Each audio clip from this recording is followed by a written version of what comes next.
hal. Esok mungkin. Tapi bila kita dah sibuk sangat, apa berlaku pun kita takkan tengok. Tak payah dalam keadaan huru-hara azab lah. Kadang-kadang kita sakit, sebab kita pernah masuk hospital apa. Kadang-kadang orang pernah masuk hospital, rasa malu pun hilang. Kalau rasa malu tak hilang, macam mana nurse boleh uruskan kita? Kadang-kadang kita dalam keadaan bernajis apa semua. Kadang-kadang siapa yang pernah melalui operation yang kronik, hilang perasaan malu tu, hilang. Sebab urusan yang ada ketika itu lebih besar. Kalau tidak, kita malu. Kita sesasanya patutnya nature kita rasa malu. Tak kisahlah dengan perempuan atau lelaki sendiri, kita malu. Saya tidak akan orang kata tidak berpakaian bersama abang di mana-mana saja. Saya dengan urusan saya lah, kita tak akan buat. Tapi ini adalah semua orang. Sebab apa? Urusan tu terlampau berat. Tengok kepada orang-orang di hospital, kadang-kadang nurse tu tukarkan pakaian, tukarkan nappy dia, tukarkan ni apa tu lampin dia semua. Sebab apa? Sebab dah hilang dah perasaan malu. Sebab urusan itu lebih besar. Itu baru sikit je di dunia. Sakit je telah menyebabkan kita lupa dah. Kalau kita accident, ada sempat kita nak tak fikir dah. Sebab tu apabila di akhirat, lebih-lebih lagi lah urusan tu sangat besar. Dengan keadaan orang ramai, dengan diceritakan bahawa keadaan puluh. Kita jangan cerita ada bawah-bawahan semua, orang tak cerita lagi. Dengan ada yang tenggelam sampai betis, ada yang sampai peha, ada yang sampai dada, ada yang tenggelam terus. Matahari tu begitu dekat. Dalam keadaan orang yang berkeluh kesah lagi. Lepas tu kita tunggu lagi, berapa lama, Allah tak bagi tahu berapa lama. Dalam keadaan merangkak pun belum lagi, bila dah dihisap lagi, jumpa lagi. Kita mali hadzal kitab la yudiru sayyatan wala kabiratan ila khashiin ila ahsaha. Tidaklah apa kitab apakah ini sampai tidak ditinggalkan besar ataupun kecil pun dia tulis, besar apa kecil semua ada. Tak boleh iris, tak iris, nak padam pun tak boleh. Semua dah ada. Nak rasuah kat malaikat pun tak terima rasuah. Allah pun tak lagi. Sampai ada riwayat dalam Quran ceritakan pergi jumpa malaikat minta tolong. Rayulah sikit kat Allah. Sebab Allah tak nak lihat kepada orang-orang yang ingkar. Sebab Allah dah bagi banyak masa. Kalau kita banyak masa yang dihabiskan untuk 114 ayat 114 surah. Begitu sabarnya Allah menyantuni hamba-hamba dia yang zalim dan juga ingkar. Target audience ketika itu bukan saja orang-orang yang buat jahat sikit-sikit macam kita kan. Tak ada. Orang betul-betul yang memang bunuh orang, yang betul-betul tak kenal ibu atau ayah, yang tak kenal halal dan haram, yang tak kenal, bukan sekadar halal dan haram, tak kenal etika kemanusiaan pun, melanggar fitrah yang orang takkan buat. Orang takkan buat benda tu, dia boleh terfikir untuk buat. Tapi dia mengaku dia ikut syariat Nabi Ibrahim. Kalau dia bunuh anak lelaki dia, kadang-kadang orang bunuh juga sebab dia kata okey, sebab Ibrahim pun diperintahkan untuk bunuh anak dia. Tapi Ibrahim tak bunuh anak dia pun. dia ambil yang itu juga. Satu, kalau kita tengok dalam surah Al-An'am, banyak lagi amalan-amalan pelik ya. An'am diceritakan mengenai bagaimana mereka buat benda-benda yang pelik yang tak ada dalam diri mereka dan tidak ada dalam petunjuk daripada Allah SWT. Tapi mereka buat. So tindakan itu hanya sekali saja, maka sekitar mereka semua dihadapkan kepada kami. Semua, termasuk haiwan-haiwan. Kalau dicerita dalam hadis dalam surah An-Naba tu kan, ada pendapat yang mengatakan bahawa haiwan juga akan dihisap, haiwan juga akan diadili. Haiwan lain yang menanduk, haiwan yang tak bertanduk di dunia pun dia akan ditanduk, kemudian dia jadi tanah, settle habis. Satu orang kata dalam Quran apa? Ya walana apa kuntu turaba. Alangkah sedihnya kan. Alangkah kalau baiknya kami ni tanah aja. Jadi macam tadi kan senang. Jadi habis settle. So kalau tapi manusia tak, manusia ada banyak urusan dia. Dah habis pula dah habis okey, hisap semua okey, clear, everything okey, jalan pula pergi pula, nanti ada pula orang datang pula tagih pula, dulu kau ada hutang aku, dulu kau ada cuit hidung aku sikit. Alamak, cuit hidung pun ingat ke? Masa tu orang ingat. Kenapa orang ingat? Sebab orang perlukan pahala. Kat dunia dia mengintai seorang-seorang saja kau nak cuit dekat hidung dia. Kat akhirat dia cuit. Masa tu orang ambil pahala. Tak habis pahala dah habis zalim dah, tak habis pahala pula, pikul pula dosa orang lain. Alah, tadi dah masuk syurga, calon syurga dah, tapi gagal. Lepas tu ada juga lagi nak melalui titian sirat tu, Allah salah bagaimana sirat tu dikatakan dia lebih halus daripada rambut. Pergi ke depan tu, pergi kat situ ada pula kait tu, kita dah bayang kait macam tu lah, macam mana kita bayang, tak pernah sampai lagi. Dia akan kait kena ke manusia sampailah dosa itu hilang, dosa tu habis. Kalau mana yang selamat, mana yang memang kait tu masuk ke dalam neraka. Itu masalah. Itu ready macam mana nak. Tapi ada juga berita baik, ada yang laju, ada yang flash, ada yang kokoh macam flash ke, ada yang naik kenderaan roket ke, macam-macam perkara, dan sangat menyibukkan. Itu belum cerita sampai ke dalam neraka, dalam syurga, dalam neraka di mana minta pula supaya malaikat minta ke Allah, Allah pun tak nak. Malaikat pun kata minta segi, tak nak. Dalam Quran dia dirakamkan. Kita takut. Mudah-mudahan Allah lindungilah kita daripada azab dia, masuklah di kita kerana dengan rahmat dia. Amin.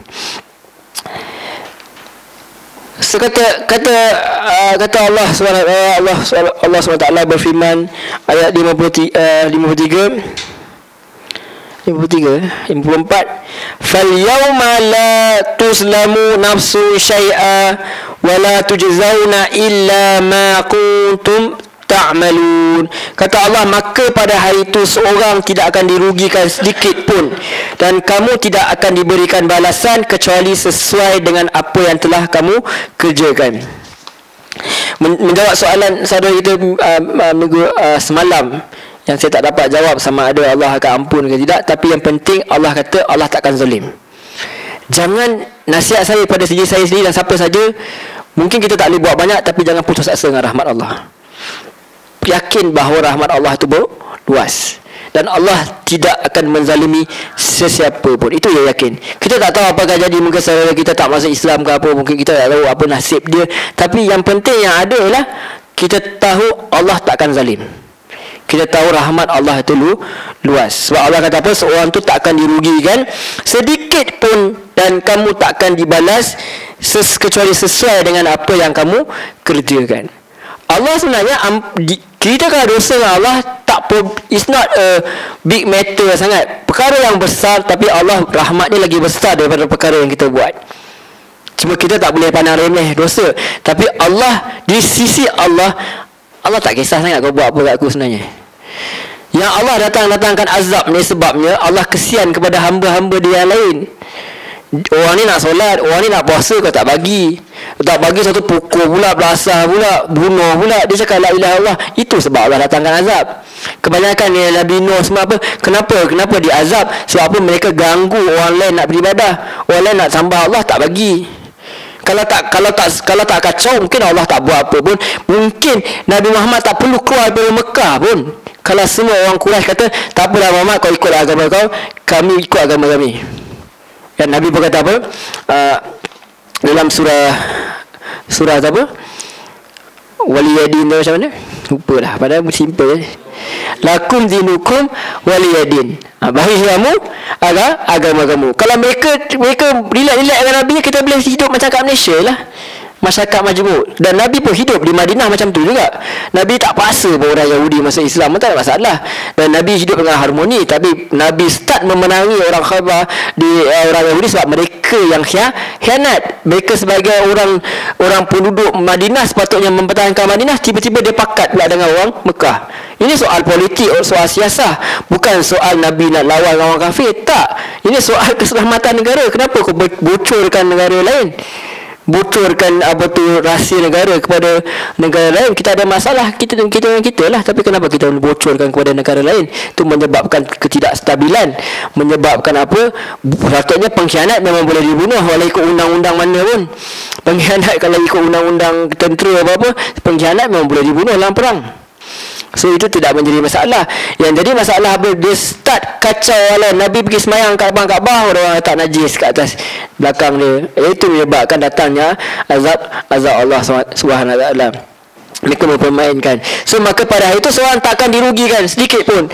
Dia ada masalah dengan Allah, dia minta ampun ke Allah, Allah settle. Berapa ramai orang dan sahabat yang Khalid Al-Walid bunuh berapa ramai orang, kita tak tahu. sahabat yang mati di tangan dia ketika dia belum Islam. Berapa ramai, tapi dia masuk Islam, Nabi tak kira pun benda tu. Padahal kan kehidupan daripada segi kehidupan kena kira juga kan. Berapa ramai kena bayar ganti rugi apa tak. Masuk Islam habis hilang. Apa saja dosa yang dia buat dulu hilang. Macam baby start all over again. Dengan syarat dia menjadi orang Islam yang baik lah. Allah tak kira pun. Pahala jalan tak yang dulu-dulu, kata jalan. Ada kebaikan yang dulu you sebagai orang, kalau sebelum ni ada orang yang bukan masuk Islam, dia pernah buat kebaikan pahala yang dia bawa kan. Kira jalan. Baik, Allah rahmat dia besar sangat. Tapi dosa tak kira. Tuhan apa ni? Oh, mana Tuhan nak cari Tuhan macam ni? Tak berkira langsung. Bahkan dia ambil, dia kira lama-lama, tapi dia tak kira yang dosa, dia tak kira. Tapi kalau dalam hadis juga bercerita, kalau dia memang berterusan dia masuk Islam, dia jahat juga, yang jahat tu pun dia bawa juga. Itu ada juga yang mengatakan macam tu. So maka pada hari itu seorang pun tak akan dirugikan dan kamu tak akan diberi balasan kecuali sesuai dengan apa yang telah kamu kerjakan. Sebab tu orang yang masuk neraka, kalau setelah habis dosa dia, selagi mana dia tidak ada dosa yang mensyirikkan Allah SWT, selagi mana dia ada kalimah la ilaha illallah, Allah tidak berkehendak pun untuk mengazab dia selama-lamanya. Tidak ada keperluan pun. Tak ada keperluan untuk Allah azab dia selama-lamanya. Lain kita di dunia, kadang-kadang orang tu buat kesalahan kecil saja tapi tak tahu bila dia nak keluarnya. Ada kadang-kadang orang duduk dalam tahanan, dah berapa lama dia duduk dalam tahanan, sampai sekarang duduk dalam tahanan, kita pun tak tahu bila dia nak keluar. Dia kadang-kadang dia mati je dalam penjara. Kadang-kadang dia tidak dibicarakan pun. Dan ada setengah tempat dia tak dibicarakan, dimasukkan saja dalam tahanan. Kalau di Arab Timur Tengah apa lagi lah, kalau belah sana tengah bergolak macam tu je dimasukkan. Kadang-kadang dibunuh, di keluarga dia pun dibunuh, tak jumpa dia punya ayah ni, ambil menantu apa semua, ambil. Sampai sekarang Mesir berlaku macam tu kan. Qaradawi tak dapat anak pun jadilah, dapat menantu pun jadi, dimasukkan. Itu perkara tu berlaku sampai sekarang. Tapi Allah tak. Orang ni buat, anak buat, bapa tak kena. Bapa buat, anak tak kena. Arab Quraisy lain. Arab Quraisy, satu orang buat hal, satu klan akan terlibat, satu klan akan pergi hapuskan satu klan yang lain. Islam tak macam tu. Islam ajar orang itu tidak mewarisi dosa siapa-siapa, dia cuma bawa dosa dia sendiri sahaja. Macam mana dengan budak kecil yang belum akil balik? Adakah dia dapat dosa? Adakah kita sebagai ayah ni tanggung dosa dia? Suami sama tanggung dosa isteri ke? Tak. Masing-masing tanggung dosa sendiri. Tetapi dia berdosa kalau dia tak didik. Cuba Allah tak letak hukum taklifi tu, tanggungjawab berat tu kepada budak-budak lagi. Allah dengan rahmat tak apalah, tak bagi dosa lagi. Tapi ulama bincang panjang lah dalam mazhab Syafi'i pun, kalau macam mana kalau dia membunuh, macam mana kalau dia buat aktiviti jenayah, itu panjang lah pula dia punya pun perbincangan. Tapi setakat dosa dengan Allah tak kira. Dia tak makan ke tak dulu, dia makan bulan Ramadan ke tak semayang ke, belum dikira. Cuma perlu dididik supaya beribadah je lah. Tapi kita menarik, walaupun Allah kata sesuai, dalam ayat lain Allah beritahu Allah bagi balasan neraka itu sesuai. Tapi bila kita tengok amalan syurga itu, sebenarnya amalan kita tak lama pun, sikit je, tapi kadang Allah balas berlebihan. Allah balas sangat lebih daripada yang sepatutnya. So Allah kata sesuai, sini ada sesuai mengikut Allah punya tafsiran lah. Kita niat buat pahala, buat benda baik dapat pahala. Kita niat buat dosa tak dapat dosa. Rahmat, semua rahmat Allah SWT. Allah nak bagi peluang untuk manusia dapat ganjarannya. Kemudian Allah kata inna ashabal jannatal yawma fi syughulin fakihun. Kata Allah, sesungguhnya penghuni syurga pada itu bersenang lenang dalam kesibukan. Alright. Okey, apa maksud syuhul ni? Syuhul maksudnya dia ambil berkata syarala yang pada maknanya berarti apa, sesuatu yang menjadikan seorang yang sibuk. Dia tekan sekadar sibuk. Kadang-kadang kita sibuk, kita boleh fikir lagi. Kadang-kadang tengah sibuk boleh main handphone lagi. Tapi ni sibuk sampai dia tak nak tengok lah, tak ambil pot dah benda lain. Dia tak nak tengok dah, dia, benda lain dia lah lalai daripada aktiviti yang lain. Sebab tu dulu bila zaman jahiliah dulu lah, bila kita cerita pasal syurga, saya tak rasa sangat. Kalau nak pula dua orang kawan kata Allah boring je kat syurga. Ada orang cakap macam tu, saya risau. Boring je cakap dua. Sebab apa boring? Lepak. Bukan lepak best ke? Saya cakap, saya cuba argue lah dengan ilmu yang tak ada ni kan. Bukan lepak best ke? Bukan kita tengah lepak kan sekarang ni? Bukan dari pukul 1 sampai pukul 4 tak balik lagi ke? Dia cakap lepak tak best tapi dia tengah lepak. Itu pelik kan? Dan satu lagi, memang best pun dia lepak-lepak, dia makan. Ada pendapat kata tak tidur pun. Sebab apa tak tidur? Tidur ni rugi lah. Macam kadang-kadang kita pun tak tidur kat malam sebab rugi, sebab Allah tinggal masa yang sedikit, esok nak kerja apa semua. Tapi kat syurga memang macam tu. Dan dia bukan setakat sibuk. Sekarang kita ni sibuk sebab kita disibukkan, sebab kita menyibuk atau disibukkan, kita terpaksa sibuk. Di akhirat kita sibuk sebab kita nak sibuk. Kita makan lapar ke tak? Kita makan sebab memang kita nak makan. Ini orang kata hidup untuk makan. Sampai ada riwayat mengatakan ada orang nak bercocok tanam pun. Adalah hadis kata nak bercocok tanam. Bukan semua dah ada ke tak? Tak. Dia hobi dia. Hobi dia kat sana nak bercocok tanam, seolah bagi. Dan menunjukkan bahawa bila perkataan suruh ni, dia bukan sekadar sibuk macam tu je. Dia akan cari. Kita tahu syurga ni sebesar apa? By default minimum dia sebesar langit dan bumi. Maksudnya apa? Banyak benda nak buat dah. Itu belum nak kacau Nabi-Nabi lagi, nak tanya cerita-cerita lagi, nak kacau nak chatting apa semua. Bahkan ada pergi pasar pun. Dalam riwayat hadis pergi pasar jalan-jalan. Kata pergi pasar, bukan kita suka shopping ke? Kita cuba menidakkan fitrah kita sebagai manusia. Ada orang kata boring duduk syurga lama-lama. Kita bukan suka ke duduk dalam dunia selama-lamanya.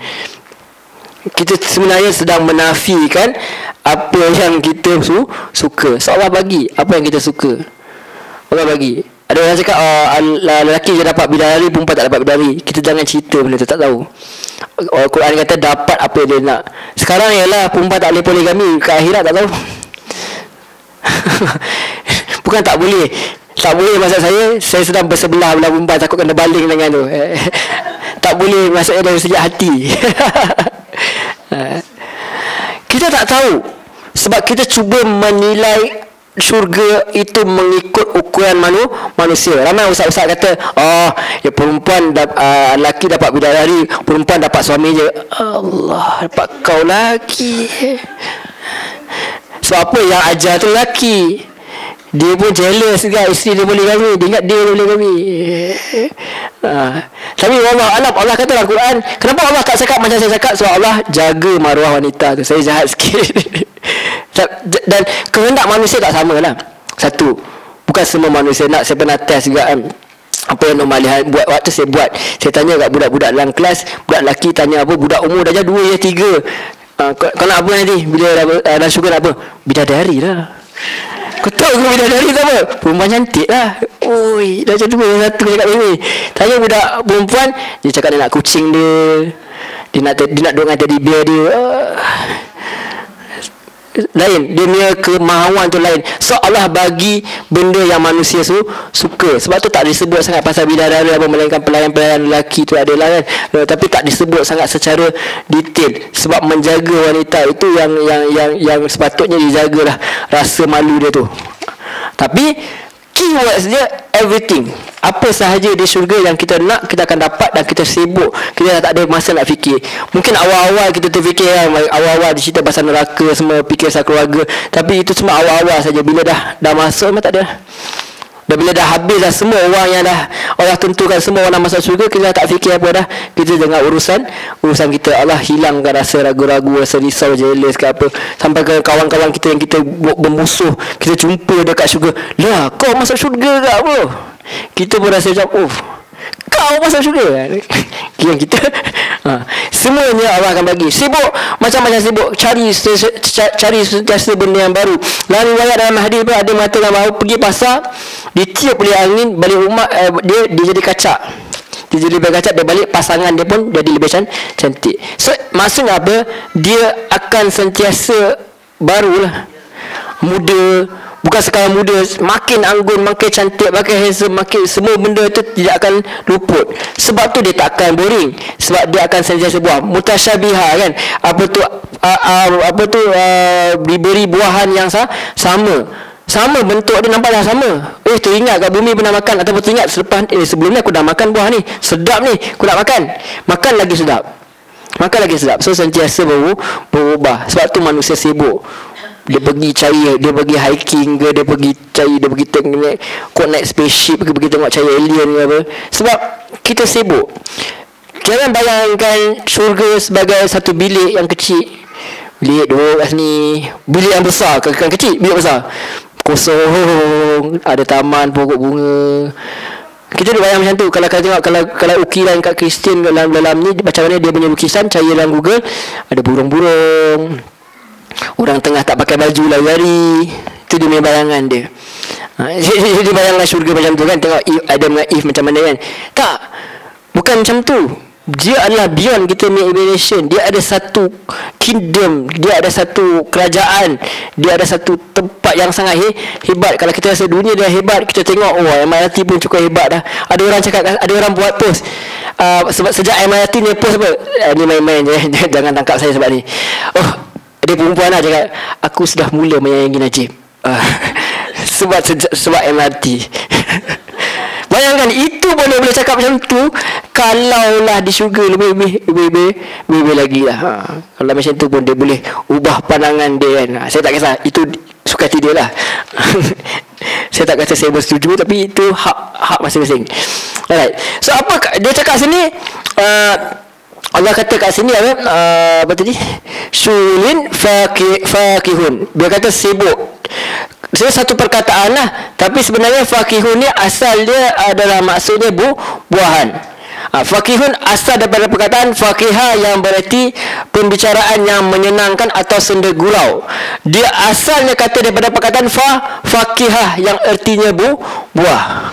Mungkin kerana apa, sebab senda gurau ni, kalau kita lepak-lepak mesti syok-syok makan buah ke, twisties ke. Kalau kita kat mana-mana pun, kalau kita kat mana-mana pun, kita pergi apa, kita pergi hotel ke apa, last kali biasa ada apa, dessert dia tu biasa ada buah-buahan.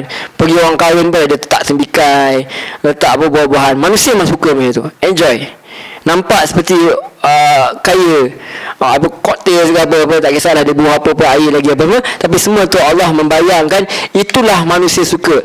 Manusia sibuk apa, sibuk lepak, sibuk enjoy. Dan di sana dia taklah macam enjoy, macam tiba-tiba kita boleh buat benda-benda yang orang kata benda-benda yang tak sopan ke apa, tak ada. Sebab dia jaga fitrah manusia tu, sampai kata tidak di akhirat tidak ada mendengar perkataan yang sia-sia, perkataan yang buruk, nak tafsirkan perkataan lucah pun tidak ada. Yang ada hanya perkataan yang baik-baik, sebab manusia tak ada masa untuk buat benda yang jahat. Manusia seolah-olah kembali kepada fitrah dia yang sebenar, iaitu sebagai orang yang baik. Dia duduk dalam keadaan yang abad damai. Tapi bukan kata boring, tak ada apa-apa, tak. Dia ada dia punya kenikmatan dia. Susah nak digambarkan sebab saya tak pernah sampai. Saya harap-harap saya sampai kat sana tanpa perlu kepada transaksi neraka dulu ke apa, tak, terus sampai kat sana supaya kita boleh, orang kata, masa tu kita boleh bincang lagi. Kod kita boleh buat kelas lagi, sebab ilmu Allah tu luas kan. Baca kitab sejarah kan, sejarah hidup saya. Masa tu mungkin nak dengar, masa sekarang tak nak dengar. Wallahualam, macam-macam. Saya duk fikir, sebab Allah kata apa yang kita nak, so kita akan buat apa benda yang kita suka lah. Kok kita suka membaca, kita bacalah cerita-cerita yang kita tak tahu lagi ke, dan beyond imagination. Ada orang tak tahu buat kajian, dia buat kajian lagi ke pasal molekul kat dunia ni, apa semua, lebih tahu, lebih dia nak buat kajian, dia akan buat benda yang menyenangkan hati. Sebab tak ada riwayat hadis dia bercucuk tanam, padahal semua benda dah ada dah, dia buat juga sebab benda tu dia minat. Tu cakap yang Norma Alihan cakap, boleh main game tak? Ada orang tanya soalan kat dia. Boleh main game tak? Yang kata main game, mungkin masuk dalam game kot. Jadi game terus lah. So Allah kata sini ayat 56, ayat 56 hum wa azwajuhum fi zilalin 'alal araiki muttaqiun. Kata Allah ayat 56, mereka dan pasangan-pasangannya berada dalam tempat yang teduh bersandar di atas tempat duduk, ini di atas pelamin.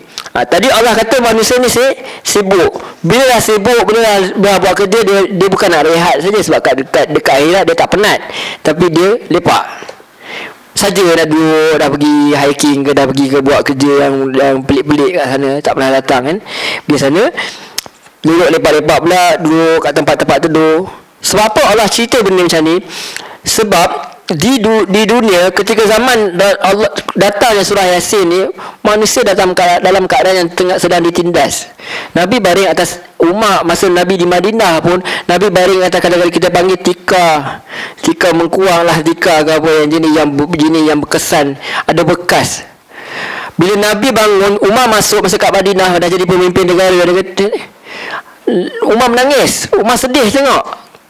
Ini pemimpin negara, ini Perdana Menteri. Bayangkan Perdana Menteri kita tidur kat macam tu. Just imagine, sedih. Saya pun start menyayangi dia kalau dia buat macam tu. Sedih kan? Sebab apa? Sebab baring macam tu. Dan Nabi dan Umar kata, Rom dia ada dia maligai dia, apa tu, Parsi ada maligai dia. Ini cerita pasal pemimpin negara yang perang dengan negeri-negeri yang besar ni. Dan ketika itu Madinah dah satu dah, jadi tiba-tiba jadi kuasa besar lah. Mula-mula dia kecil, akhirnya jadi kuasa yang besar. Padang pasir. Orang tak kisah Arab Quraisy ni, sampai orang tak terfikir nak invade dia pun. Punyalah orang kata Allah Arab Balawi padang pasir, Arab apa yang dia boleh buat, tak terfikir pun nak apa, tak terdetik pun sebab nak invade Mekah dengan Madinah ni. Sebab apa? Sebab tak ada, masa tu tak ada minyak lagi, tak ada apa-apa, dia padang pasir. Dia orang pula jadi orang-orang yang memang teruk akhlak dia, bagi orang Rom dengan Parsi memang teruk. Tengok orang Arab ni pun teruk. Jadi memang tak perlu nak dia buang karyanya ni semua, buat masalah. Tiba-tiba ada satu orang nama Rasulullah, nama Muhammad, buat perubahan, dia jadi pemimpin negara, tapi duduk dalam keadaan yang sangat daif. Boleh dapat kekayaan, boleh dapat, tapi tak mau. Bukan Nabi, bukan orang-orang cikai, datang dari perkataan Bani Hashim. Bani Hashim bukan jenis Bani yang ni. Quraisy bukan Quraisy sangat dikagumi, bukan saja oleh orang di Mekah, Madinah, tapi dikagumi sampai ke tempat-tempat lain juga. Ketika itu sebab apa mereka pergi ke Kaabah untuk tunaikan haji, mereka pergi ke sana. Jadi dikenali orang Arab Quraisy ni.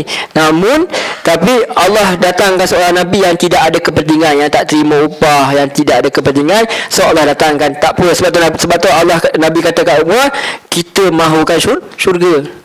Yang ni, dunia ni bukan tempat berehat. Bukanlah kata tak boleh berehat, tapi dunia ni kata tempat kita berteduh sementara saja, kemudian kita akan terus berlalu. Kita rehat sekejap, tumpang apa yang Allah bagi, kita cari rezeki, kita cari kekayaan, tapi tanpa melupakan Allah. Tapi rehat yang sebenarnya, kesibukan, kegembiraan yang sebenarnya lah di akhirat kelak. Duduk rasa nak pergi buat kerja, nak pergi lepak-lepak, nak pergi jalan-jalan, nak pergi buat kerja, nak menyibukkan diri, boleh. Ini baru kata menyibukkan diri. Di dunia kita memang tersibuk sebab terpaksa. Di sana kita betul-betul sibuk sebab kita nak sibuk, sebab kita terlampau gembira duduk kat sana, dan kita ada pasangan-pasangan yang berada di tempat yang teduh bersandar di atas pelamin. Maksudnya dia duduk dalam tempat dia sendiri. Dia ada dia main sendiri. Dia tak teringin nak tengok orang lain lah. Dulu di dunia dah ada isteri pun kadang-kadang tengok juga, biasa tu manusia. Tapi tak, berbual masa apa juga, dia boleh cakap Aaron Aziz so handsome kat dalam TV depan suami dia. Tidakkah itu menyakitkan hati? Handsome-nya. Terus masuk bilik tidur kan. Tapi di akhirat tak. Di akhirat tidak. Sebab apa? Sebab mereka ada pasangan-pasangannya. Dalam hadis mengatakan apa tu, duduk dalam keadaan yang masih seolah-olah macam baru kahwin lah. Kita kalau baru-baru kahwin memanglah orang kata everything is indah lah, apa yang senyum. Bila dah masuk, dah tahun kedua, dah start dah anak, baru kita dengar suara kita, lah suara aku, isteri aku macam ni banyak. Tidak. Dengar Awal-awal kan sama lah. Oh pergi jumpa girlfriend. Ya Allah, wanginya kat rumah. Duduk macam ni, air yang ikat macam tu dengan puruk borai apa semua. Allah, ini apa monster apa ni. So di akhirat tak ada. Mereka pasangan yang berada dalam tempat yang teduh bersandar di atas pelamin duduk dalam keadaannya. So di dunia ni dalam keadaan, kalau orang yang mati syahid sampai kan sebelum dia sampai ke syurga pun mereka dah merasa dah bibit berada di syurga. Sebab Allah balas, lahum fiha fakihatu wa lahum ma yad'un. Di syurga itu di syurga itu mereka dapat buah-buahan dan mendapat apa sahaja yang mereka inginkan. Yang menarik, Allah kata yad'un. Di sini maksudnya yang mereka seru. Da'a maksudnya kita panggil. Dakwah kan, kita pendakwah, orang yang memanggil. Yad'un, apa yang mereka seru. Seolah-olah ada setengah orang mengatakan seolah-olah panggil pokok tu pokok datang, panggil buah tu dah datang. Wow. Sama sekarang kan kita boleh pakai remote kan. Ini pun kita ada remote. Seolah-olah pokok tu menunda. Rasa teringin nak makan buah tu, dia turun. Pokok petai, siapa pernah panjat pokok petai? Mana ada orang panjat pokok petai, orang asli je buat. Susah kan? Tinggi. Oh, sebab tu orang asli juga, betul kan?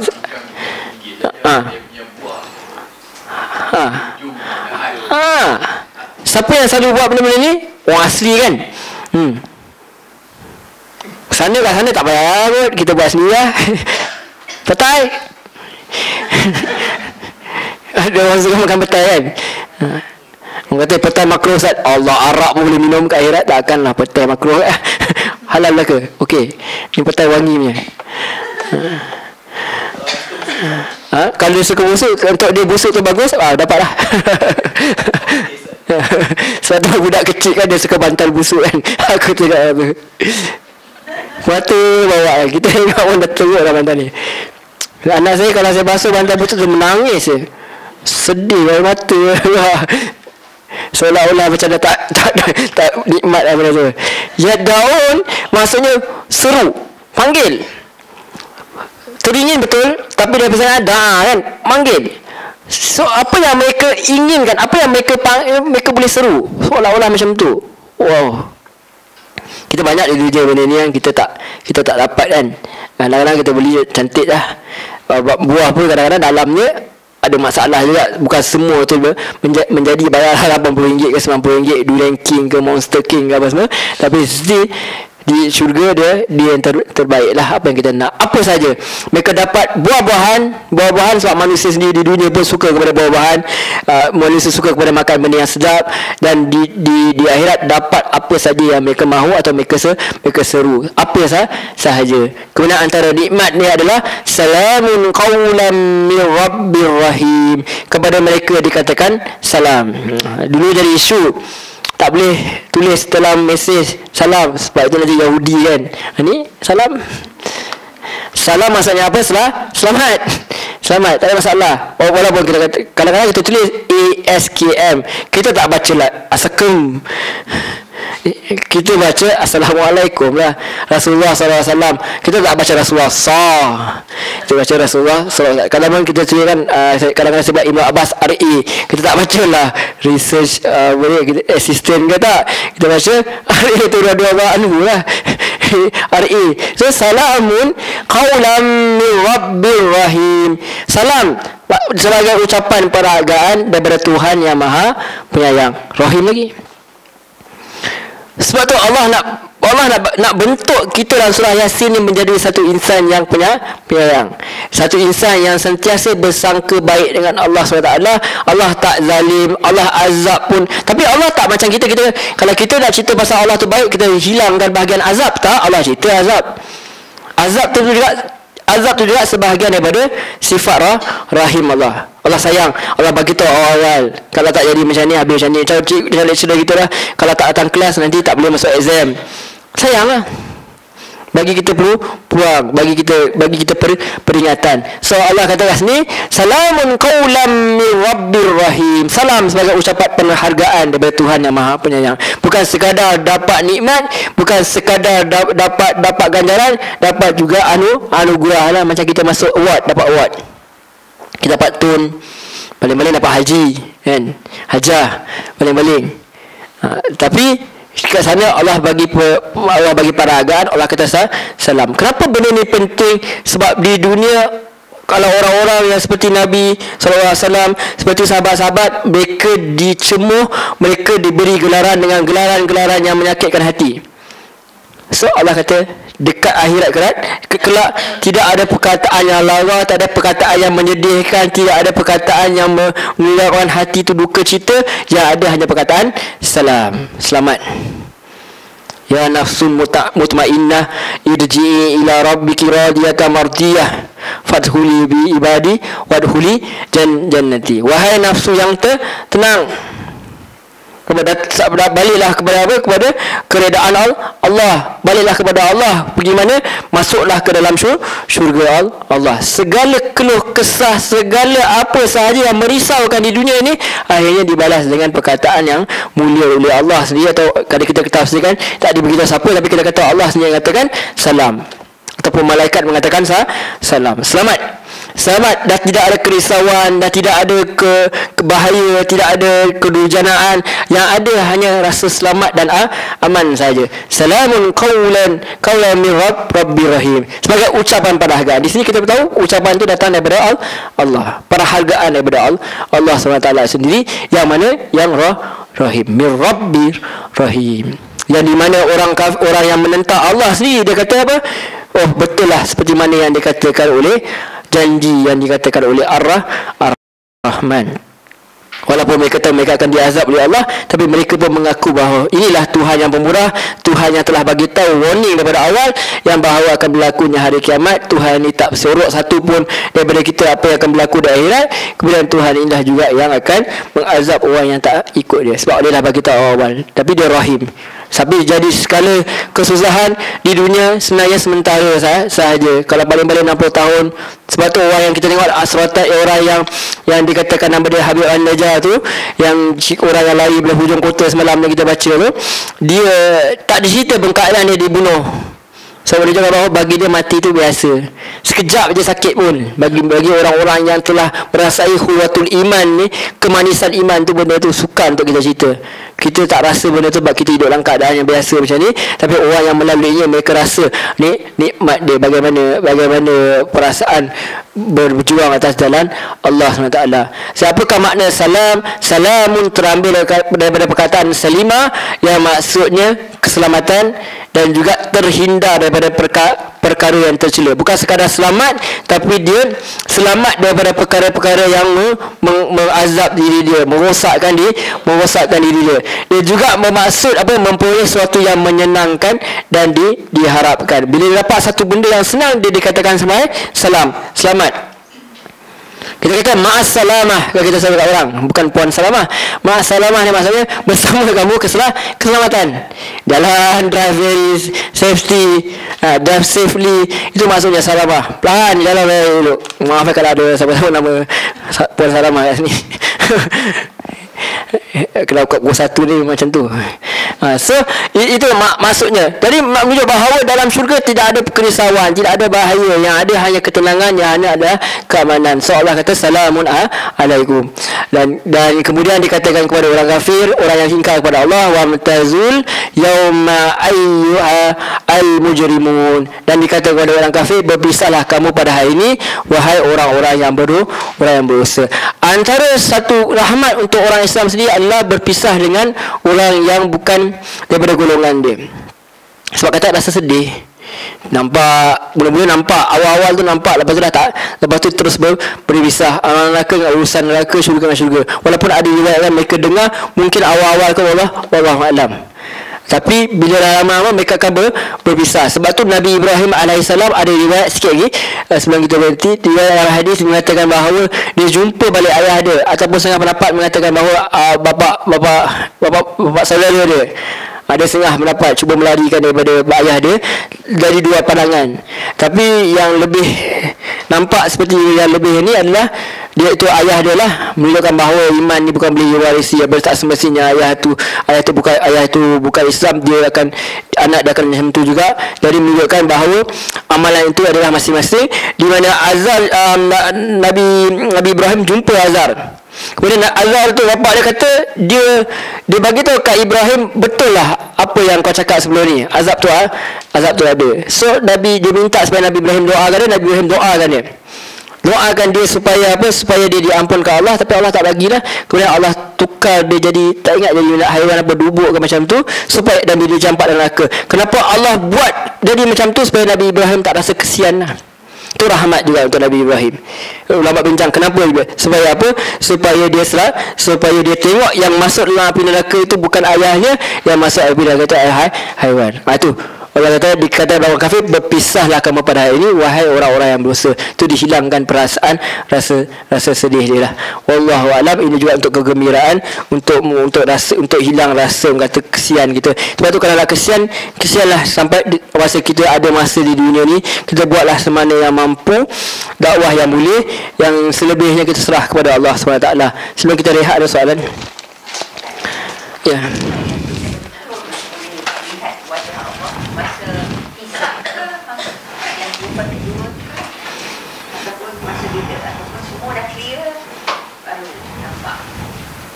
Wallahualam, tak tahu.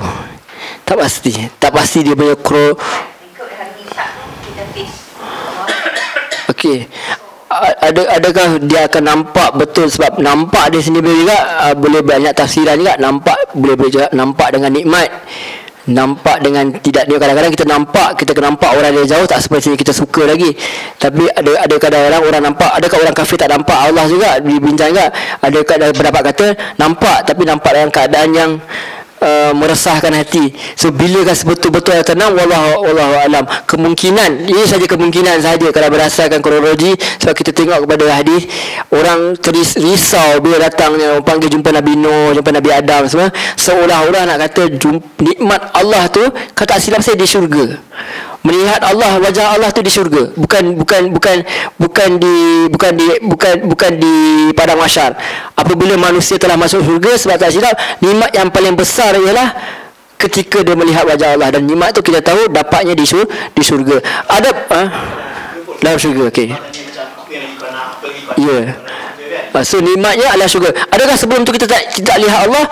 Ya, kita mungkin tengok Allah, tapi kita tak dapat nikmat melihat Allah tu. Dan nikmat itu hanyalah kepada orang yang dapat masuk ke syurga. Wallahu a'lam. Soalan ni? Bagi saya macam melihat wajah Allah lah, wajah Allah. Ya. Ya. Tapi wajah Allah tu memang satu yang special lah. Even bab ni salaf ke khalaf tak berselisih lah. Di dunia selisih, wajah Allah ditafsirkan sebagai lain. Tapi di akhirat, bab ni bila sunnah awal jemaah, sama ada dia salaf, dia khalaf, dua-dua sepakat, semua akan lihat wajah Allah. Yang tu akhirnya kita tahu sebenarnya kita ni kawan. Okey. Apa yang penting, kerja sama. Subhanakallahumma wa bihamdi, asyhadu an la ilaha illa anta, astaghfiruka wa atubu ilaik. Ada soalan ya? Tak ada sebelah sini insya-Allah. Wassalamualaikum warahmatullahi wabarakatuh.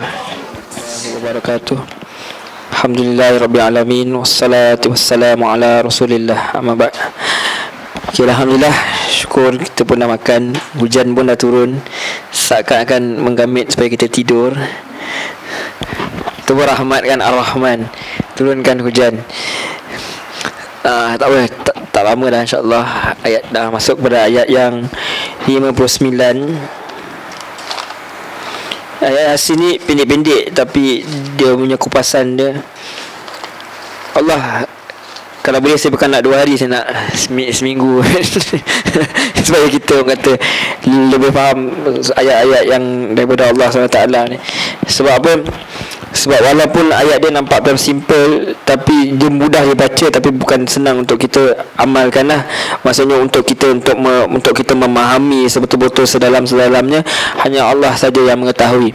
yang sedalam-sedalamnya. Apa yang kita ambil ni sekurang-kurangnya dapatlah kita guna untuk amal, nak tambahkan rasa sayang kita ke Allah SWT. Selalu dia emphasize kita takut saja.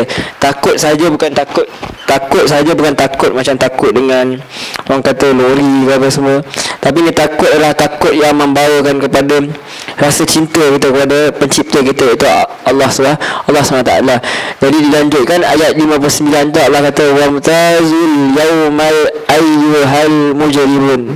Auzubillahi minasyaitanir rajim. Allah kata wamtazul yauma ayyuhal mujrimun, dan dikatakan kepada orang-orang kafir, orang yang mendahaka, orang yang menentang Allah SWT, berpisahlah kamu daripada orang-orang yang mukmin pada hari ini, wahai orang-orang yang berdosa. Kita tahu di dunia lagi orang-orang ni kenapa dia tak menerima Rasulullah SAW, antaranya lah kerana dia rasa ada orang yang di sekeliling. Dia ada harta, dia ada anak-anak yang ramai, dia ada orang-orang yang di sekeliling dia boleh membantu dia, boleh mempertahankan dia. Contoh di dunia orang rasa gah apabila dia ada grup. Kita tahu dia ada orang-orang bawahan yang menyokong dia. Kebanyakan sebab kenapa orang-orang seperti Firaun dia tak nak beriman, orang-orang seperti Heraklius tak nak beriman, sebab ada orang-orang di sekeliling dia yang menyebabkan tertahan dia untuk melakukan dia. Kalau dia masuk Islam, akhirnya apa jadi? Akhirnya dia akan kehilangan sokongan. Itu sebab dia tak masuk, dia tak beriman. Jadi Allah dalam suratul Kahf ni, suratul Kahfi sendiri ada diceritakan mengenai kisah dua orang sahabat, dua orang kawan yang di kebun tu.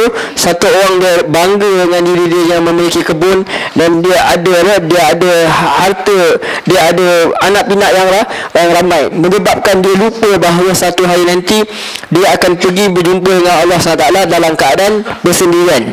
Setiap orang akan pergi walaupun berkumpul beramai-ramai, tapi dia akan pergi menghadap Allah sendirian, bawa amalan ni saja.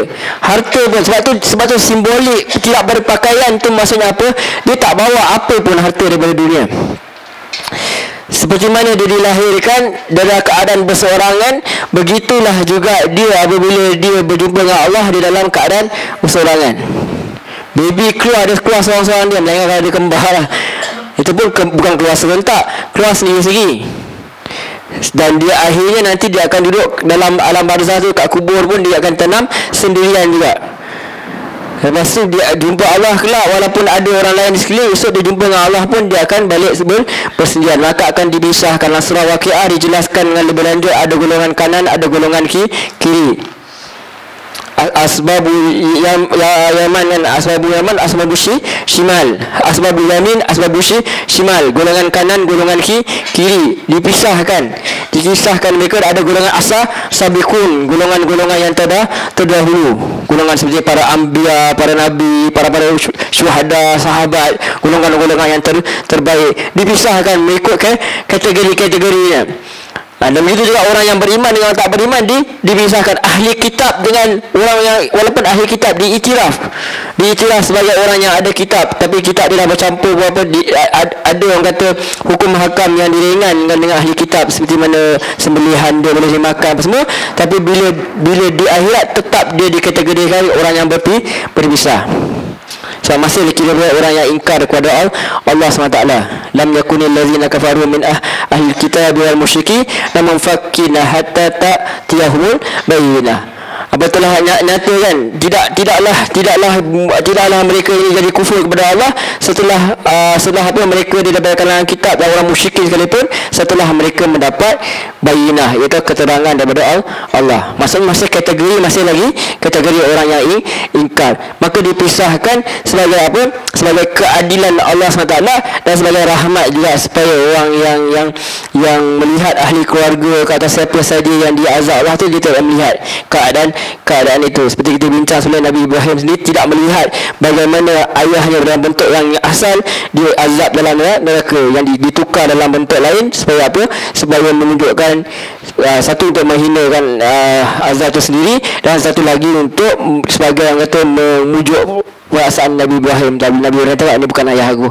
Yang ini adalah satu makhluk yang telah dihumban ke dalam neraka. Itu antara rahmat kepada Nabi Ibrahim alaihissalam. Begitu juga kepada orang-orang yang beriman, dipisahkan mereka seperti mana orang-orang kafir sendiri di dunia, mereka memisahkan diri mereka dengan orang Islam, orang yang menentang Nabi Muhammad, mereka pisahkan. Mereka tak nak sama pun dengan grup-grup Nabi Muhammad. Mereka tak nak tengok Abdullah bin Mas'ud. Mereka tak nak tengok Abdullah bin Maktum. Bagi mereka ini orang-orang miskin, orang-orang yang tidak sama standard dengan mereka. Maka Allah buat benda yang sama mereka buat di muka bumi Allah ni. Allah bahagikan mereka dengan kelas-kelas yang berbeza. Seperti mana yang mereka mahu ketika di dunia. Mereka sendiri yang nak. Mereka sendiri yang minta supaya Nabi Muhammad ini di sahabat-sahabat ini dikelaskan. Kelas begini, kelas bangsawan, kelas begini, kelas hamba semua. Akhirnya Allah buat seperti mana yang mereka mahu. Di akhirat Allah pisahkan. Bukan sebab Allah nak buat suka-suka, sebab mereka yang nak benda tu. Sebab Allah mengikut sakaan hamba. Nak macam tu, okey. Nak pisah tak ada hal, okey. Ke akhirat Allah pisahkan betul. Di dunia Allah dah bagi peluang dah untuk kita semua bersatu sebagai umat Islam, bersatu sebagai manusia, sebagai hamba Allah SWT. Marilah kalian kepada kalimah yang satu, itu la ilaha illallah. Tapi apabila kalian sendiri memisahkan diri, maka Allah buat seperti apa yang kalian nak, suit yourself. Okey, kita pisah. Itu sebabnya kalau kita nak faham ayat Quran, faham kenapa Allah buat macam tu. Bukan Allah suka-suka. Ilmu kita tak sampai kepada ilmu Allah. Allah tahu dah. Allah cerita dalam Al-Quran apa yang mereka cakap, apa yang mereka nak. Jadi Allah buat seperti mana yang mereka mahu. Allah pisahkan mereka daripada orang-orang yang berdosa ni, al-mujrimun. Termasuk orang berdosa ni orang yang melampaui batas. Alam ahad ilaikum ya bani Adam alla ta'budu syaitan innahu lakum aduwwum mubin. Kata Allah SWT, Allah kata alam ahad ilaikum, tidakkah aku titahkan, aku berperintahkan kepadamu ya bani Adam, wahai keturunan Adam, Allah ta'budu syaitan, janganlah kamu sembah syaitan. Kalau kata ta'budun, abid tu maksudnya apa? Bukan sekadar sembah. Jangan kamu memperhambakan diri kepada syaitan. Sebab itu kata iyyaka na'budu wa iyyaka nasta'in. Hanya kepada kamu, kalau tinggal berterjemahan, hanya kepada kamu kami sembah. Sebenarnya bukan sembah saja. Bila kata abid, hamba ni, abdun maksudnya dia memperhambakan diri. Lepas tu ramai orang yang sembah Allah tapi tidak mengikut petunjuk Allah. Dia dengan mak dia macam mana, dengan ayah dia macam mana, dengan adik-beradik macam mana, dengan kawan dia macam mana. Tak, memperhambakan diri maksudnya ikut sebetul-betulnya turutan yang diajar oleh Allah SWT, baru kita digelar sebagai hamba yang sempurna. So di sini kata apa? Semua cakap mana ada orang sembah syaitan? Tak sembah syaitan, tak ada pun syaitan, tak muncul pun syaitan. Sini perhamba sendiri, sembah diri maksudnya memperhambakan diri. Ikut tu dulu syaitan kata bila arak, kita bina arak. Syaitan kata jangan sembahyang, kita tak sembahyang. Syaitan kata zalim orang lain, ambil harta orang, tak apa, Allah tak nampak, tak apa, tak ada orang nampak. Jadi kita ikut kepada penunjuk syaitan. Itu lebih dalam. Jadi Allah perintahkan. Kenapa Allah sebut cucu Adam? Sebab semua manusia tahu dia berasal daripada Adam. Yang tu tak ada bersisih. Banyak orang yang memegang kitab lah. Orang yang memegang kitab Yahudi, Nasrani, Islam, kita semua tidak menolak bahawa semua yang kita ni datang daripada Nabi Adam. Yang disisihkanlah Nabi seperti Nabi. Kalau Yahudi tak terima Isa, kalau Nasrani tak terima Muhammad, tak terima Nabi Muhammad. Yahudi tak terima Isa dengan Muhammad. Kalau Nasrani tak terima Nabi Muhammad. Tapi Adam tak ada masalah. Dan kenapa Allah mention Nabi Adam? Sebab Nabi Adam sendiri telah digelincirkan oleh syaitan. Kenapa? Adakah Nabi Adam kalau dia tak digelincirkan oleh syaitan, dia takkan berada di muka bumi? Tak. Memang akan ada. Huwallazi khalaqalakum ma fil ardi jami'a. Allah memang dah jadikan bumi ni untuk manusia semuanya. Cumanya cara Allah nak turunkan Nabi Adam tu, Allah telah tetapkan dia kena turun macam ni. Kenapa dia tak boleh turun baik-baik ke? Boleh. Kalau Allah nak, boleh. Cumanya Allah nak bagi Nabi Adam ni first experience. First, dia nak bagi tahu adanya iblis. iblis ni yang akan ganggu dia. Itu teori. Kedua, bapa manusia yang pertama ni perlu rasai dulu. Orang kata apa, learn your best teacher is your experience. Kena baca, kena dulu. So dia boleh cerita ke anak-anak cucu dia, aku rasa dah, aku sendiri dah digelincirkan oleh makhluk yang iblis ni. So sekali nak ikut lagi, aku lebih dulu makan garam. Ya, aku dah rasa dah benda ni. Itu sebab reason dia. Bila kita dah ada pengalaman, kadang-kadang orang dulu jahat jadi baik, dia cerita lagi. Sebab tu orang suka panggil artis-artis yang dah berhijrah ni semua kan. Sebab apa? Sebab kita suka dengar cerita dia. Padahal cerita kita pun bukan tak ada hebat juga. Banyak juga kisah-kisah yang menyedih, yang menyayat hati diri kita sendiri. Boleh buat novel, tapi orang tak nak dengar, tak ada nilai. Sebab apa? Satu, kita tak dikenali, dan satu, bila orang yang ada experience dia buat jahat ni semua, dia berubah, kita rasa pelik sangat. Macam mana dia boleh jadi baik macam ni? Kalau kita yang memang dah baik dari kecil, tak apalah. So orang suka dengar. So sebab tu Allah bagi Nabi Adam ni rasa sendiri supaya dia boleh cerita kat orang. Inilah yang berlaku. So Allah sebut, Allah mention musuh sebenar kita adalah kenapa kita berpecah, kenapa kita terpaksa berperang, Quraisy terpaksa berperang dengan Arab Quraisy yang berperang, musyrikin yang berperang dengan Nabi. Kenapa? Kerana syaitan. Allah tak menyalahkan Arab Quraisy kat sini. Allah tak menyalahkan hamba dia.